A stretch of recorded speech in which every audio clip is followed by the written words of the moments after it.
Today in this video we will learn about what to do if the server time is still showing wrong even after setting the correct time zone in WHM root.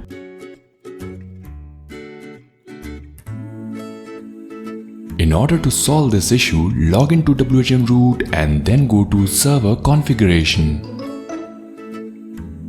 Now here, go to server time section. Now click on sync time with time server. In this way, the correct timings will be synchronized from internet. There is also an alternate method to fix this via SSH from PuTTY. Just run this command, which is also given in the description box.